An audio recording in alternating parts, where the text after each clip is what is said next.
প্রথমে যেতে চাই হবিগঞ্জে কাজলের কাছে। কাজল, হবিগঞ্জে জানাবেন যে কতটা আর বিপদসীমার উপর দিয়ে পানি বইছে, এছাড়া নতুন করে কোন কোন এলাকা প্লাবিত হয়েছে?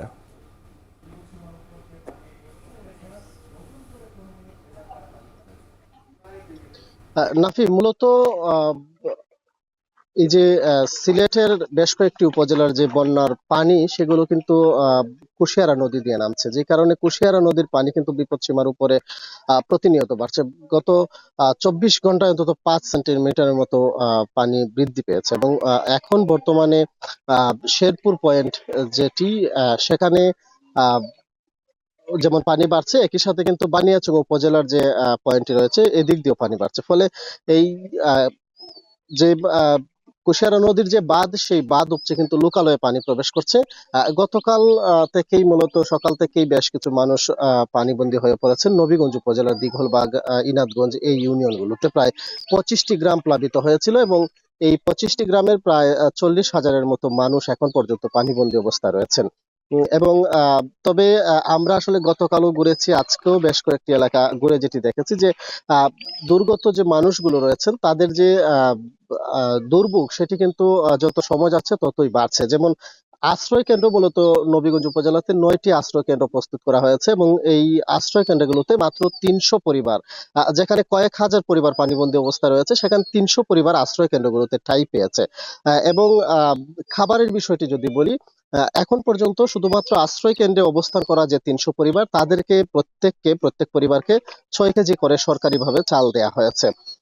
অন্যান্য যে এখনো যারা আসলে দুর্গত এলাকায় রয়েছেন কিংবা যারা বাড়িতে অবস্থান করছেন পানির মধ্যেই, মাছা কিংবা আহ, উঁচু কোনো জায়গাতে, তারা কিন্তু এখন পর্যন্ত যে খাদ্য সহায়তা সেটি কিন্তু পাননি, কোনো ধরনের শুকনো খাবার পাননি, বিশুদ্ধ পানি পাননি। একই সাথে যে চাল দেয়া হয়েছে আশ্রয় কেন্দ্রের লোকজনকে, তাদেরকেও দেয়া হয়নি।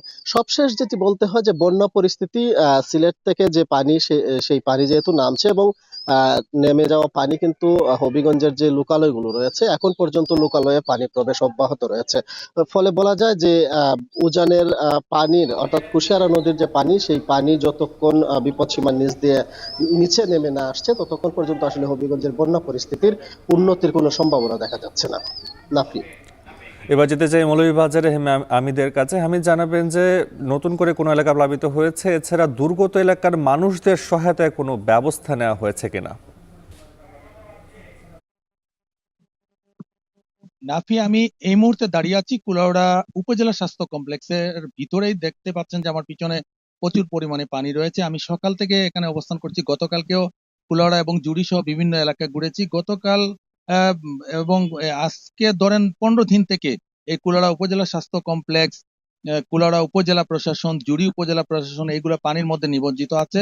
যারা চিকিৎসা নিতে আসছেন রোগীরা, তারা কিন্তু খুবই দুর্ভোগ পোহাচ্ছেন। ভিতরে সুপে পানির ব্যবস্থা না থাকার কারণে তারা কিন্তু আহ, খুবই কষ্ট পোহাচ্ছেন। অনেক সময় বা এমার্জেন্সি রুগী নিয়ে সেখানে ঢুকতে পারছেন না। কিন্তু প্রশাসনের পক্ষ থেকে এই বিষয়ে কোনো পদক্ষেপ গ্রহণ করা হয়নি। গত 2022 সালে যে বন্যা পরিস্থিতি সৃষ্টি হয়েছিল, তার চেয়ে এবছর আরো বেশি লোকজন বলছেন যে বন্যা দেখা দিয়েছে। সুখবর হচ্ছে যে মনু নদীর পানি গতকাল থেকে এখনো পাশাপাশি ভয়ঙ্কর যে খবরটা হচ্ছে সেটা হচ্ছে যে কুশিয়ারা নদীর পানি কিন্তু আস্তে আস্তে বাড়তে শুরু করেছে। এই মুহূর্তে শেরপুর পয়েন্টে 22 সেন্টিমিটার বিপদ সীমার উপর দিয়ে পানি প্রবাহিত হচ্ছে। এতে করে হাওর থেকে যে পানিগুলা কুশিয়ারা নদী দিয়ে নেমে যাওয়ার কথা সেগুলো নামছে না। জুড়ি নদীর পানি 208 সেন্টিমিটার বিপদ সীমার উপর দিয়ে প্রবাহিত হচ্ছে, অর্থাৎ কাওয়াদিকি হাওর প্রবাহিত হচ্ছে। অর্থাৎ কাওয়াদিকি হাওর, হাকালুকি হাওর পানিতে পরিপূর্ণ টইটুম্বুর হয়ে দিক দিয়ে পানি না সেখানে কিন্তু পানি বনি ঢুকছে, নতুন করে পানি বৃদ্ধি শুরু হয়েছে এবং যারা এ পর্যন্ত 205টি আশ্রয় কেন্দ্র পর্যন্ত 205টি আশ্রয় কেন্দ্র খোলা হয়েছে সমস্যার মধ্যে রয়েছেন, সেখানে মাত্র 6,253 জন লোক রয়েছেন। আশ্রয় কেন্দ্রগুলোতে আমি ঘুরে দেখেছি, গত 3 দিন থেকে ঘুরে দেখেছি। আশ্রয় কেন্দ্রগুলোতে এখন পর্যন্ত সরকারি কোনো ত্রাণ সহায়তা পৌঁছায়নি। শুধু জুড়িতে আনফোর্ড চেয়ারম্যান ওনার উদ্যোগে 5 কেজি চাল এবং 1 কেজি করে আলু দিচ্ছেন। গতকাল বিকাল থেকে বিভিন্ন ইউনিয়নে কিন্তু ত্রাণ সামগ্রী দেওয়া শুরু হয়েছে। জেলা প্রশাসন বলছে